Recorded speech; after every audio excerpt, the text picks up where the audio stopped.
సంపల్లి గ్రామంలో ఉన్నాము. ఇక్కడ ఈరోజు ఇల్లు ఏ విధంగా కాలిపోయిందనే దృశ్యం కోసం మనం ఇక్కడ బాధితుల దగ్గర రావడం జరిగింది. కోస్గి మున్సిపాలిటీకి సంబంధించిన 4వ వార్డు, తర్వాత కతల మొగలయ్య, సన్నాపు ఎల్లప్ప వారి గ్రామానికి మనం ఇంటి దగ్గరికి రావడం జరిగింది. ఆ విషయాలను ఒకసారి అడిగి మనం తెలుసుకుందాం. సో ఇక్కడ కనిపిస్తున్న దృశ్యం ఏంటంటే, ఇక్కడ ఇల్లు మొత్తం కూడా కంప్లీట్గా కాలిపోయింది. ఇక్కడ బండలు తర్వాత అన్ని కూడా కాలిపోయి పూర్తిగా విధ్వంసానికి గురయ్యి ఆల్మోస్ట్గా మొత్తం ఇల్లు కూడా ఈ విధంగా అయిపోయింది అనమాట. మరి వీళ్ళకి తక్షణ ఆర్థిక సాయం అనేది ప్రభుత్వం మరి అందించాలి. వారికి ఇప్పుడు ప్రజెంట్గా ఇక్కడ ఉండడానికి కూడా ఇది ప్రమాదానికి గురైంది. వాళ్ళు పెట్టుకున్న బొగండ్లు కానీ తర్వాత ఆహారాన్ని వండుకొని మొత్తం సిలిండర్తో సహా మొత్తం అన్నీ కూడా పోయినాయి అన్నమాట. ఇది ప్రభుత్వము తక్షణంగా వాళ్ళకు నష్టపరిహారం చెల్లించి వారిని ఆదుకోవాల్సిందిగా ఈరోజు సందర్శించడం జరిగింది. మరి వాళ్ళని మనం కొన్ని విషయాలను అడిగి తెలుసుకుందాం. బాధితురాలతో ఉన్నాం, ఒకసారి ఆమెను అడిగి విషయాలను తెలుసుకుందాం. ఏ విధంగా ఇది ప్రమాదానికి గురైంది ఇల్లు? ప్రమాదానికి అంటే నేను అప్పుడే కోజికి వెళ్ళి వచ్చినా. వస్తే వాళ్ళ తమ్ముని కొడుకు ఒక బాబు 10వ తరగతి చదువుతుండు. ఆ బాబు చూసిండు సన్నం పొగెళ్ళంగా. చూసి ఆ బాబు నా దగ్గర కురుకుతొచ్చిండు. అక్క మా పెద్దప్ప వాళ్ళ ఇంట్లో ఏదో పొగ వెళ్తుంది, జరజూతం దాని వచ్చిండు.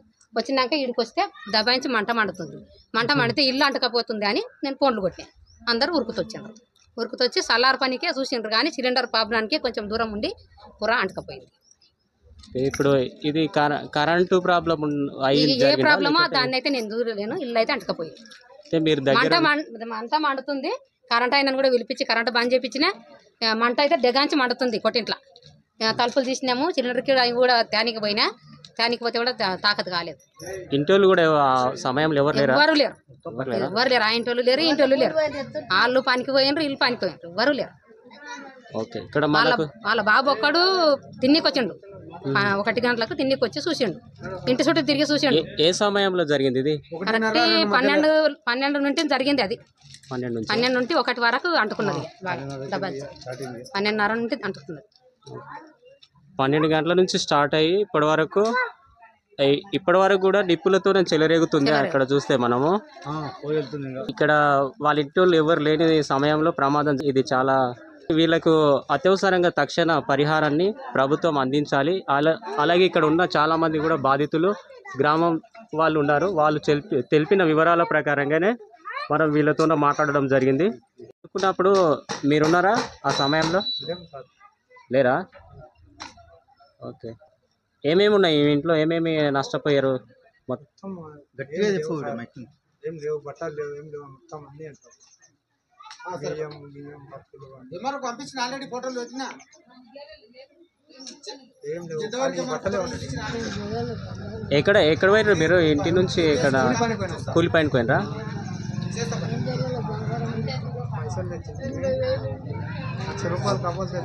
ఇంకా ఏమైనా ఉన్నాయా మీ ఇంట్లో? మీరు అదే ఏమైనా అప్పులు తెచ్చుకొని పెట్టుకున్న పైసలు కానీ, తర్వాత మిగతా ఏమైనా అదే బంగారం కానీ ఇవన్నీ కూడా ఉండేనా? బంగారం కానీ ఎండి కానీ తులంన్నర ఉండేవి బంగారం.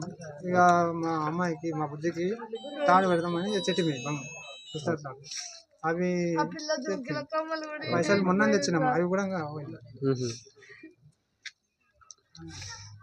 ఆమె మైక తగ్గింది, నాకు పిల్లి పోయినా. అందుకే ఆమె 2 లక్షలు వచ్చి బంగారం చేపించిన. బాధితులు చెప్పిన ప్రకారంగా చూస్తే వాళ్ళకు చాలా ఆస్తి నష్టం జరిగింది. ఇంచుమించు 20 లేదా 30 లక్షల వరకు ఆస్తి నష్టం జరిగింది. అన్నీ కలిపి అక్కడ ఉన్న వాళ్ళు బ్యాంకులో లోన్ తెచ్చుకున్న అమౌంట్తో మొత్తం సహా అన్నీ పోవడం జరిగినాయి, కాలిపోవడం. వాళ్ళకి ఇప్పుడు ప్రజెంట్గా ఆహారం వండుకొని తినడానికి కూడా లేని పరిస్థితి ఏర్పడింది అన్నమాట.